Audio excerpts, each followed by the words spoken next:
How did a forgotten empire once stretch so wide it connected 3 continents, yet somehow vanish from most history books?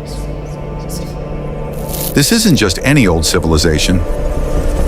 This is the Persian Empire, a force so large, so powerful, and so sophisticated that its influence can still be felt today, even if people don't always realize it. And that's where the mystery lies. Why does nobody talk about it? In this video from the Untold Past, we're pulling back the curtain on one of history's most overlooked giants. You're about to hear the full story, with all the bold moves, brilliant leaders, and untold secrets that made Persia an empire like no other. So hit that subscribe button and stick with the Untold Past as we bring history that hits different. How one man changed everything.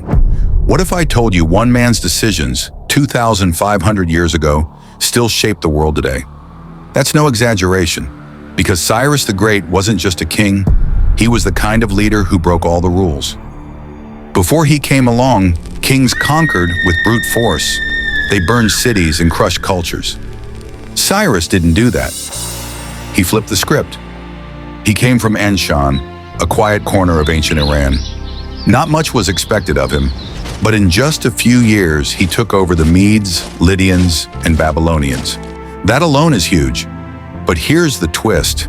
He didn't destroy what he conquered. He built on it. He let people worship their own gods, live their own lives, and run their own communities. That wasn't just smart, it was revolutionary. That's why people followed him. Not because they had to, because they wanted to. The way Cyrus united those regions became the blueprint for future empires. His policies of tolerance and respect weren't weakness. They were power moves, and they worked. And it didn't stop there, because the foundation he laid was just the beginning of something even greater. The man who turned Persia into a machine. Can a kingdom run like a well-oiled machine before electricity even existed? With Darius the Great, it did. He didn't just expand the empire, he made it work like clockwork. Darius understood that you can't run a giant empire without systems, so he created them. He built a road network that stretched across thousands of kilometers. He introduced a common currency that made trade smoother across different cultures. He organized the empire into provinces called satrapies, each with its own local governor. But the loyalty, that still flowed back to the king. And here's what really made it next level. He made it fast.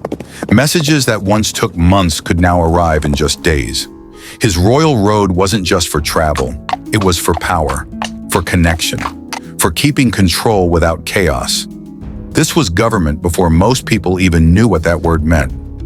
Darius didn't just rule, he managed, and that made all the difference. But what really made it all work was something deeper than roads and coins. It was an idea that held it all together. When ideas become power, why did Persia last so long when so many other empires collapsed in chaos? The answer is in the ideas. The Persian Empire wasn't just about conquering land. It was about creating something that people believed in. And that starts with culture. Art, architecture, and religion all played a role. Look at Persepolis. This wasn't just a palace, it was a message. The columns, the carvings, the massive staircases, they all told stories. Not just Persian stories, but stories from all the lands under Persian control. That was on purpose. It showed unity. It showed strength without shouting. It made people feel part of something big. Then there's Zoroastrianism, a religion based on truth, light, and the constant battle between good and evil. It wasn't just a belief system, it shaped how laws were made, how people treated each other, how rulers saw their duty. This balance between force and fairness, tradition and innovation, that's what made Persia more than just an empire. It made it a vision, and visions don't die easily. And that vision is exactly what shaped how they treated people across such a vast territory. They ruled through respect, not fear. How do you hold together an empire of 70 different nations without constant rebellion? You respect them. The Persians had the power to crush people, but they didn't. That's what made them different. If you were part of the empire and followed the basic rules, you could live your life. Keep your gods, keep your language, Keep your identity. Think about how wild that was in a time when most empires erased what they conquered. The Persians preserved it. They saw diversity as a strength, not a threat. Even their enemies respected them. Herodotus, the Greek historian, wrote about how fair and advanced the Persian system was. And the Greeks were no fans of Persia. So if even your rivals admit you're doing something right, that's big. This respect-based rule wasn't just nice, it was smart. It kept the empire stable. People weren't constantly looking to rebel because they didn't feel oppressed. They felt seen. But peace doesn't last forever, and soon Persia would face its most famous challenge. The fight for control and the twist behind the myths. Why do we always hear about the Greeks beating the Persians, but never what came after? Because the winners write the history books.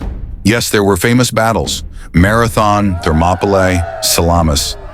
The Greeks did win some fights, but they didn't beat the empire. Persia stayed strong for another 100 years after those wars. The truth is, the Greeks were a thorn, not a dagger. And a lot of the stories we hear, they're just that, stories, movies and myths that paint the Persians as villains because that's how the West wanted it remembered. But if you look at the facts, Persia was the one that brought innovation, infrastructure, organization. They weren't the bad guys, they were just on the other side. Eventually, a new force came along, Alexander the Great, and that changed everything. Still, Persia didn't just vanish, it evolved. The fall wasn't the end. Can a culture survive even after its empire falls? Persia proves it can. When Alexander took over, he didn't burn it all down. He actually admired Persia. He adopted their customs, dressed like them, married a Persian woman. His generals followed suit. Why? Because Persia had something real, something worth keeping.